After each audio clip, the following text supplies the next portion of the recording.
En el nombre de Jesús, bajo su autoridad, que Él bendiga su palabra y que Él pueda hablarnos en esta preciosa hora a nuestro corazón, a nuestro espíritu, y que Él pueda redarguirnos, exhortarnos y darnos vida, porque eso es la palabra de Dios, es vida para nuestra alma, para nuestro espíritu. Dice Mateo 7:24, cualquiera pues que me oye estas palabras y las hace, le compararé a un hombre prudente que edificó su casa sobre la roca. Descendió lluvia, vinieron ríos, soplaron vientos y golpearon contra aquella casa y no cayó porque estaba fundada sobre la roca. Pero cualquiera que me oye estas palabras y no las hace, le compararé a un hombre insensato que edificó su casa sobre la arena. Y descendió lluvia, y vinieron ríos, y soplaron vientos, y dieron con ímpetu contra aquella casa, y cayó, y fue grande su ruina. Versículo 28, y cuando terminó Jesús estas palabras, la gente se admiraba de su doctrina, porque les enseñaba como quien tiene autoridad, y no como los escribas. ¿Cuál era la autoridad de Jesús? La autoridad de la que está hablando acá es de que Él no solamente hablaba la palabra, sino que Él actuaba con lo que hablaba. Y eso es muy importante, ¿verdad? Eso es lo que le daba la autoridad. Y Jesús da un mensaje o finaliza este gran mensaje del llamado el sermón de la montaña o el sermón del monte, que está en el contexto en Mateo capítulo 5, capítulo 6 y capítulo 7. Lo último que dice Jesús es esto, ¿va? Es como el cierre de su mensaje, de su sermón. Él lo que dice acá es, y finaliza diciendo, habrá una tormenta. Vienen fuertes vientos y las tormentas son inevitables. Y yo creo que Jesús se refiere, a mi entender, que esto que va a venir acá sobre estas casas son los problemas que enfrenta todo ser humano. Todos acá, desde el más pequeño hasta el más grande, enfrentamos problemas.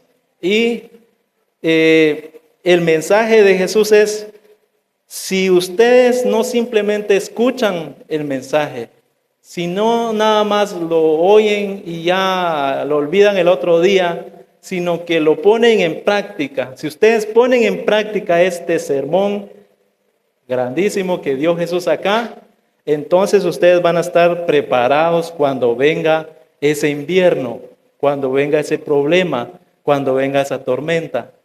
Porque este mensaje no simplemente es necesario leerlo nada más una vez, va. Es necesario estudiarlo, meditarlo, porque este es el mensaje que está hablando y es tan importante, es de los mensajes más importantes que predicó Jesús, ¿no? En estos capítulos 5, 6 y 7 de Mateo. Y dice, si uno escucha y no lo pone en práctica, entonces cuando venga el problema, su casa no está cimentada realmente, sus cimientos no están bien. Y cuando venga ese problema, cuando venga ese invierno, se va a caer la casa, dice Jesús.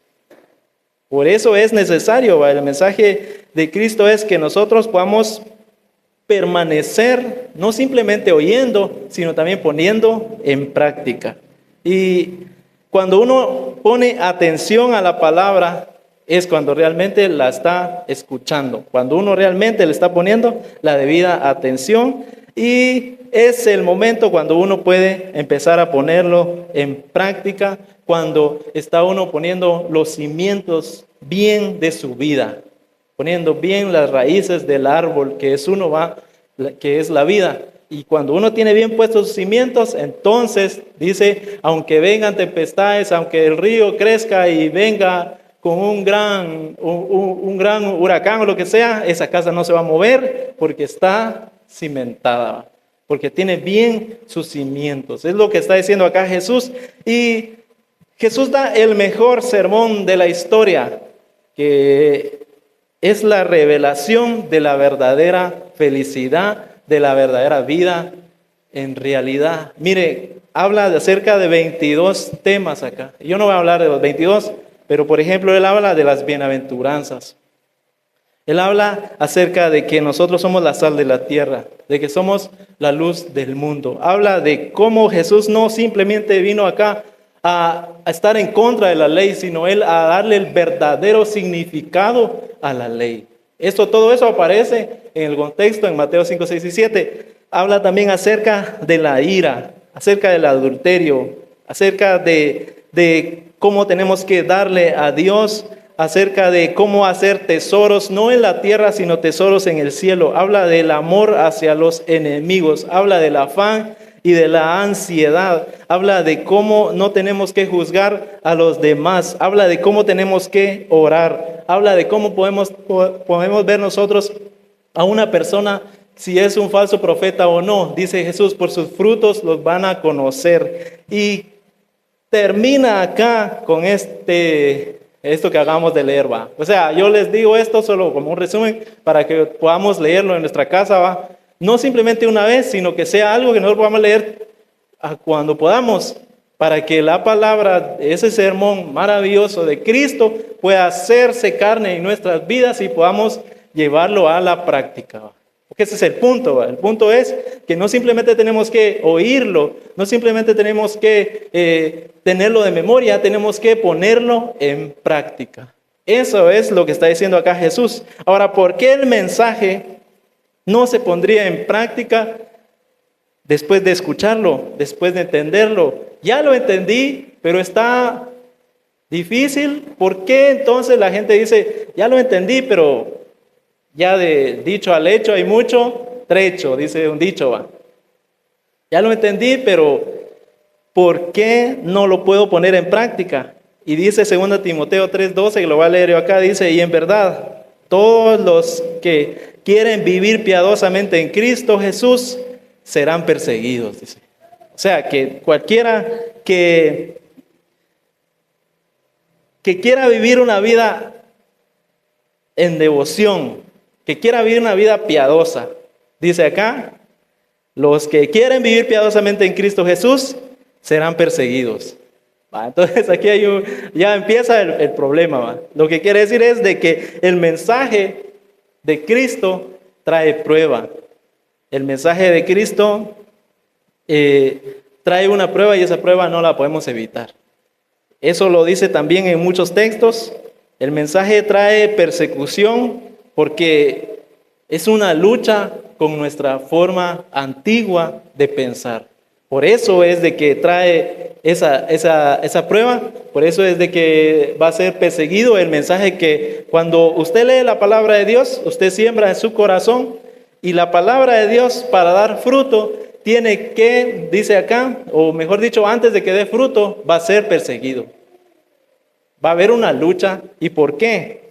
Porque desde que nosotros nacimos, desde que usted nació, ha tenido información que le han dado sus papás, que le han dado sus hermanos, que le han dado sus maestros, que le han dado, no sé, lo que sus amigos, sus amigas, toda la información, todos los pensamientos, las malas costumbres que heredaron de sus padres, dice la palabra de Dios también. O sea, todo eso es información que uno tiene en su mente y cuando viene el mensaje de Cristo causa un impacto. Por eso viene una lucha con el mensaje de Jesús. Por eso el mensaje de Jesús va a traer siempre prueba, va a traer siempre persecución. Y ahora no solamente lo que oímos de las personas que dije, de los padres, de los amigos, de los vecinos, también lo que oímos de la televisión, también lo que vemos en el celular. Todo eso es información, todo eso son pensamientos, todo eso son ideas que si no van de acuerdo a la palabra de Dios, entonces van a ir a competir.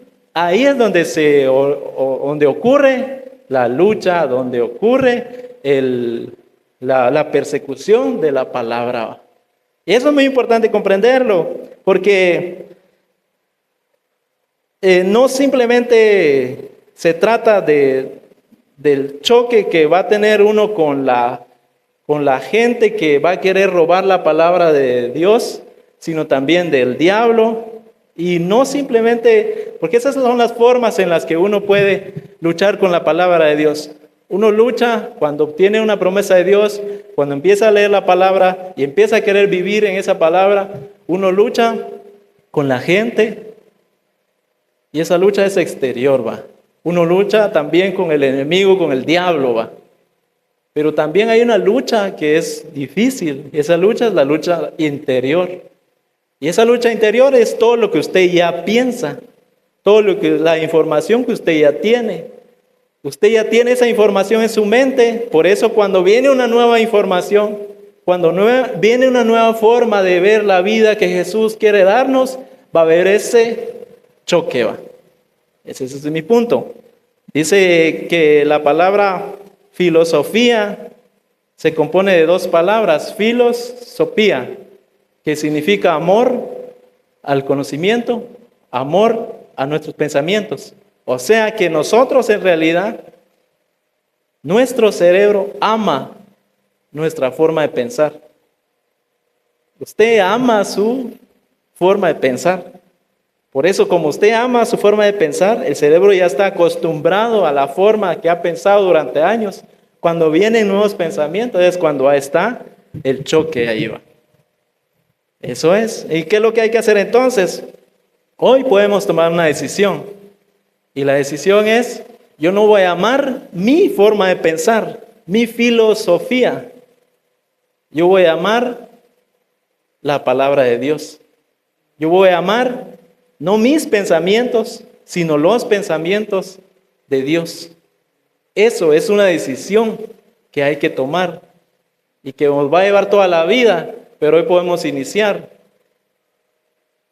Hoy voy a empezar a amar no mi forma de pensar, sino voy a amar, voy a recibir, voy a adoptar, voy a cambiar la forma mala de pensar por la palabra de Dios. ¿Cuántos dicen amén? Muy importante. En la parábola del sembrador dice Mateo 13:8, oíd pues vosotros la parábola del sembrador. Cuando alguno oye la palabra del reino y no la entiende, viene el malo y arrebata lo que fue sembrado en su corazón. Este es el que fue sembrado junto al camino. Y el que fue sembrado en pedregales, este es el que oye la palabra y al momento la recibe con gozo, pero no tiene raíz en sí, sino que es de corta duración. Pues al venir la aflicción o la persecución por causa de la palabra, luego tropieza. Y eso es lo que está pasando acá. La palabra de Jesús es poderosa, es profunda, sí, pero también es sencilla de comprenderla. Porque dice acá que en la primer semilla, y yo quiero que todos pasemos de ese lugar, porque dice que cuando Jesús va a sembrar, dice que una parte de la palabra de Dios cae, pero cae en el camino. Y cuando cae en el camino, dice que vienen los pájaros y se la llevan, dice. Y esto dice acá que son los que realmente no le ponen la debida importancia, la debida atención a la palabra de Dios. Si usted no le pone la debida importancia, no le da su verdadero valor a la palabra, entonces lo siguiente que va a pasar es que va a venir el diablo y se la va a quitar. Y yo quisiera que todos acá pasemos de esa tierra. ¿Y cómo podemos pasar? Poniéndole a la palabra de Dios la debida importancia. Con un ratito que usted se vaya en su mente, porque todo nos pasa, ¿va? A todos nos pasa. Con un ratito que uno empieza a pensar otra cosa, cualquier cosa, porque imagínense los que estamos acá, ¿cuántos pensamientos hay en la mente de cada uno acá? Un montón de pensamientos. Por eso si usted se pierde y divaga, eso es cuando el diablo está robando su semilla. Está quitándole de su corazón, de su mente, la semilla que está queriendo entrar a su mente y a su corazón. Por eso vamos a ganar eso, ¿va? No vamos a hacer de las del camino, sino que vamos a hacer La semilla que pueda, o la tierra, mejor dicho, que reciba la semilla de la palabra y que la ponga en práctica para dar fruto. ¿Cuántos dicen amén? Muy importante. Y luego viene la segunda semilla. Ahí, antes de hablar de la segunda semilla, no, de la segunda tierra, quiero decirle que el mensaje, por muy profundo que sea, dice Jesús, yo les voy a declarar cosas que estaban escondidas desde antes de la fundación del mundo. Cosas profundas, ¿sí o no? Cosa de sabios, pero lo dice de una manera sencilla. Por eso usted no busque palabra profunda que no entienda. Entonces, ¿para qué?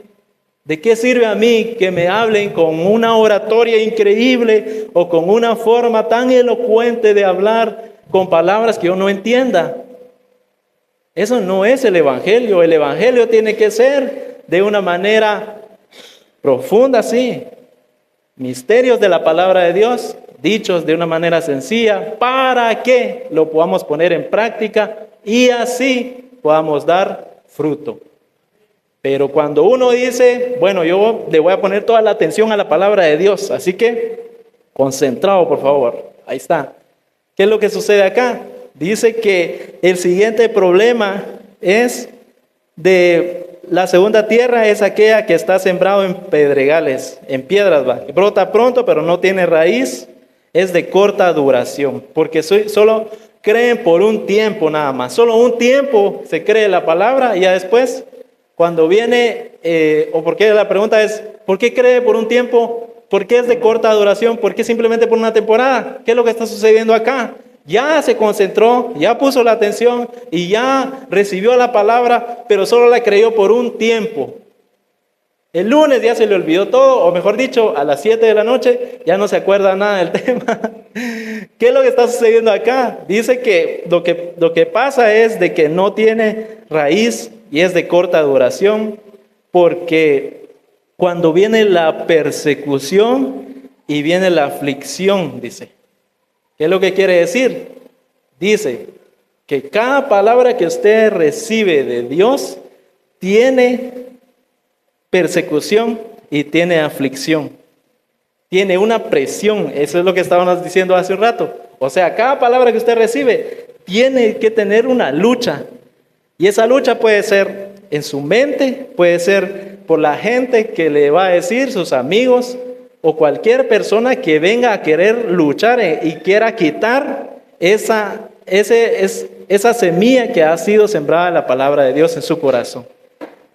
Por eso es de que es importante no solo poner la debida atención, sino que perseverar y no dejar que mi otro pensamiento que está acá me gane y me robe también mi bendición. Es muy importante. Entonces, cada palabra que usted recibe va a tener persecución y va a tener aflicción.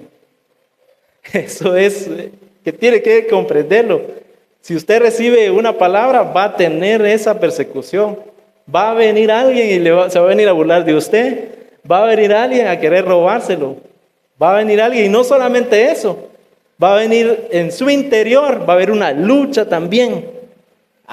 Yo creí eso, pero no, ahora ya no creo, porque y entonces al siguiente día o a los pocos días abandona uno lo que ya había querido empezar a crecer en nosotros. Las promesas de Dios son para aquellos que perseveran, que tienen paciencia, que dicen, si yo le creía a Dios en el día, en la noche, también le voy a seguir creyendo. Si yo le creía a Dios en la iglesia cuando estaba en un momento de adoración y le creía a Dios la palabra, voy a seguir, voy a perseverar ahorita, día lunes, martes, miércoles, jueves, que estoy en un problema. Voy a seguir creyendo, voy a seguir teniéndole paciencia, porque la palabra de Dios va a dar fruto en mi vida. ¿Cuántos dicen amén? Eso es lo que debemos de comprender. Ahora, ¿por qué la palabra sufre persecución? ¿Por qué? Que el objetivo realmente de la persecución es que uno abandone, y si uno abandona no crece, y si uno no crece no da fruto. Ese es el objetivo, ¿va? El objetivo siempre es venir a atacar la palabra de Dios para que no crezca en su vida, y si no crece no va a dar fruto, ¿va? Y Por eso dice Jesús, el que escucha y pone en práctica el mensaje, ese es el que está fundamentado en la roca. ¿Cuántos quieren construir en una roca firme? ¿Qué significa? Vamos a construir en el mensaje. Vamos a construir creyendo la palabra y poniéndola en práctica. Eso es lo que significa construir en Cristo. Él es nuestro fundamento y vamos a ponerlo en práctica para que podamos estar fuertes en el momento de que venga el invierno a nuestra vida. Hay una frase que dice, lo que soy versus lo que pienso que soy se define por lo que hago. O sea, lo que yo soy no es de que yo tenga una idea romántica y pueda inventar algo que yo soy. No, yo lo que soy es lo que yo hago. Usted lo que es definido por sus acciones, no simplemente por sus emociones y no simplemente por sus ilusiones o por sus sueños. Usted es lo que usted hace. Hay una frase de una película que dice, no es quién eres en el interior, son tus hechos los que te definen. Frase que me encanta, ¿va? En la carta de Santiago, en la palabra de Dios, dice, la fe sin obras es muerta. Usted no puede decir que tiene fe si no hay algo que usted hace para demostrar esa fe. Tiene que haber un momento en que usted diga, yo creo en Dios, yo tengo fe en su mensaje, así que yo voy a poner en práctica su palabra. Eso nos va a hacer nosotros ser gente madura y crecer para llegar a ser como Cristo. Eso es lo que el objetivo realmente en el libro de Hebreos capítulo 11, usted lo puede leer en su casa, ¿va? Dice todos los héroes de la fe. Y aquí están los personajes que tuvieron fe y esa fe la utilizaron para poder hacer algo para Dios. Vemos el caso de Abel. Abel dice que creyó a Dios y le ofreció la mejor ofrenda. O sea, su creencia va de acuerdo a sus acciones. Vemos también a Noé. Noé es la fe que cree a Dios y construye una arca para salvar a su familia y para salvar también a la raza humana. Bien pequeño sus acciones, no, es algo increíble, pero es una fe que construye para salvar a su familia y también para salvar a la humanidad. La fe de Abraham es una fe que confía plenamente en Dios y deja tu tierra y tu parentela. Dice, sale para poder perseguir una ciudad que Dios le había prometido. Y esa ciudad no simplemente era terrenal, era la ciudad celestial, que es para todos también los que creemos en Cristo Jesús. Es la promesa para nosotros también. David tuvo la fe para construir, dice que un reino, para que Dios pudiera glorificarse en el pueblo de Israel. Si él sabía que tenía esa fe, sabía que Dios podía utilizarlo para poder ser rey y para poder guiar a todo ese pueblo a adorar a Dios y a glorificar a Dios. El apóstol Pablo, último ejemplo, el apóstol Pablo es aquel que le cree a Cristo, cree en el mensaje, tiene esa fe y deja por un lado todo lo que él era, sus estudios, todo, para poder enfocarse en Cristo y poder dar su vida para poder transmitir el mensaje en todo el mundo que se conocía en ese entonces. Esa era su misión, porque el que le cree a Dios, la forma de demostrar que tengo la confianza en Él es de que mis acciones van de acuerdo a mi fe. Eso es algo que debemos de comprender. Todos los que creen en Dios, los que tienen fe, los que tienen realmente confianza, son los que quieren hacer la obra de Dios.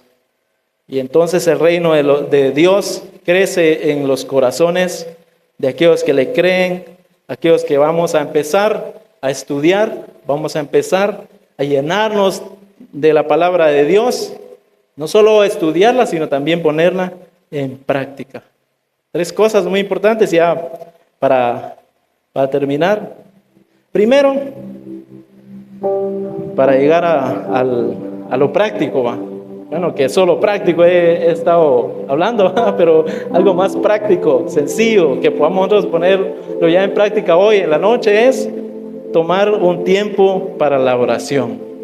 Tomar un tiempo para que uno pueda buscar el rostro de nuestro Dios, buscar su dirección, buscar en cada decisión que voy a tomar en mi vida, Dios es el primero y Dios se lo voy a encomendar y voy a orar y le voy a pedir a Dios y me voy a encomendar a Él en lo que sea que voy a hacer. Dios es primero, Dios va primero en mis decisiones y lo busco por medio de la oración. Eso es algo que debemos de comprender. Lo segundo es, la palabra de Dios debe de estudiarse. Mire, no tiene que ser mucho, pero tiene que empezar, va. Puede empezar a estudiar la palabra, un capítulo, o como usted quiera, pero la forma en la que Dios le ponga a usted, pero tiene que empezar a estudiarla. O sea, es como el celular que decía la otra vez, que el celular ahí hay aplicaciones. Esta es una aplicación que usted tiene que descargar. Aquí está la aplicación, la tiene que descargar aquí, ¿va? No a su celular, sino aquí, a su mente. Cuando ya esté aquí, ahora la vamos a poner en práctica y usted no sabe todo el potencial que tiene un versículo que usted ponga en práctica. ¿Cuál será el potencial, el 100% de la palabra si nosotros lo pudiéramos en práctica? ¿Cuánto cree usted? Si la palabra de Dios dice que produjo al 30, al 60 y al 100 por uno. La palabra de Dios tiene el potencial que uno nunca se imagina si la empieza a poner en práctica. Pero para eso debemos de primero descargarla acá a nuestra mente. Solo así la vamos a poder caminar en ella. Lo tercero es caminar en la voluntad de Dios en el sitio donde uno esté, dar lo mejor de nosotros. Eso nos hace, como dice Jesús, ser la sal de la tierra, ser la luz del mundo. Y la verdad, si Noé pudo escuchar la voz de Dios, es un ser humano, todos podemos también. Si Abel pudo ofrecer la mejor ofrenda, todos podemos hacerlo también. Todos podemos ser la siguiente persona, hombre o mujer, que Dios le hable para poder hacer algo significativo para su familia, para su pueblo, para su vida. Solo tenemos que estar dispuestos a decir, yo quiero escuchar a Dios, yo voy a buscarlo de todo corazón y Él va a recompensar, su palabra va a dar fruto en mí. ¿Cuántos dicen amén? Apocalipsis 2, 4 al 6, para terminar, dice, la traducción lenguaje actual, mire que me encanta, que dice, sin embargo, hay algo que no me gusta de ti. Dice, está hablando Jesús a la iglesia, ¿va? Sin embargo, hay algo que no me gusta de ti. Y es que ya no me amas tanto como me amabas cuando te hiciste cristiano. Por eso acuérdate de cómo eras antes y vuelve a obedecer a Dios. Deja de hacer lo malo y comportate como al principio. Si no lo haces, yo iré a castigarte y quitarte tu candelero de su lugar. Esa es la palabra que puede venir el Espíritu Santo a decirnos. Es su palabra realmente y puede hablarnos. Hay algo que no me gusta de ti. Ya no me amas tanto como me amabas cuando te hiciste cristiano. Acuérdate de cómo eras antes y vuelve a obedecer a Dios. Deja de hacer lo malo y comportarte como al principio. O sea, todo regresa a la palabra de Dios, a tener comunión nuevamente con Él, porque Él es el que nos da la dirección que necesitamos. Muchos esperan un mensaje diferente, pero el mensaje siempre realmente es el mismo. El mensaje siempre es el mismo. Regresar nuevamente a orar, regresar nuevamente a amar su palabra, a buscarlo de todo corazón, a empezar a caminar en su palabra. Las tormentas realmente van a venir, vinieron para los dos, para el que construyó la casa bien y para el que no la construyó bien. La diferencia no fue la tormenta, la diferencia es quién había edificado su casa sobre la palabra de Dios. Y edificarlo sobre la palabra de Dios no es solo saberlo, es ponerlo en práctica. Y hoy podemos decirle al Señor, podemos pedirle, podemos pedirle, Señor, yo quiero construir mi vida sobre tu palabra. ¿Puede inclinar su cabeza usted y hacer esa oración? Dice que Él pone el querer como el hacer por su buena voluntad. Él pone el querer como el hacer. Y si Él está poniendo a usted el querer en este momento, dígale a Dios con sus propias palabras: Señor, yo quiero entender tu palabra, quiero caminar en tu palabra. Mi casa, mi vida, mi familia, mi vida entera, todo lo que soy, que esté fundado, que los cimientos sean tu palabra, Señor. Enséñame lo que no veo. Y si hice mal, enséñame a no hacerlo más. Guíame, Señor. Ayúdame a amar nuevamente tu palabra como lo amaba al principio, como lo amaba hace años, como la buscaba.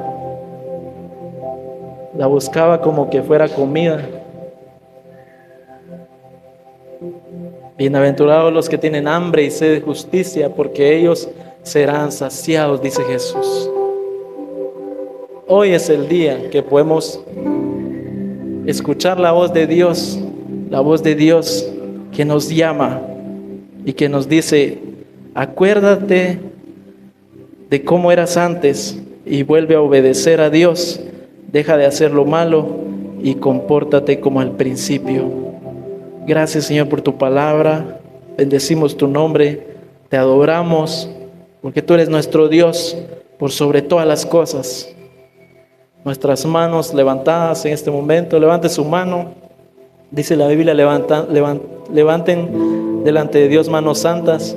Esas manos son santas por la gracia de Dios. Así que tenga la libertad de levantarlas y adore al Señor en este momento. Gracias, Señor. Bendito sea tu nombre. Alabado seas tú siempre. Que esta semana sea una semana bendecida. Que esta semana, en lugar a donde vayamos, cualquier trabajo que tengamos, nuestros estudios, donde sea que estemos, vamos con tu bendición, Señor. Hacer la luz del mundo, hacer la sal de la tierra, porque vivimos en tu palabra. Gracias, Señor, en el nombre de Jesús oramos. Amén y amén. Ahora dele un aplauso fuerte a la palabra de Dios.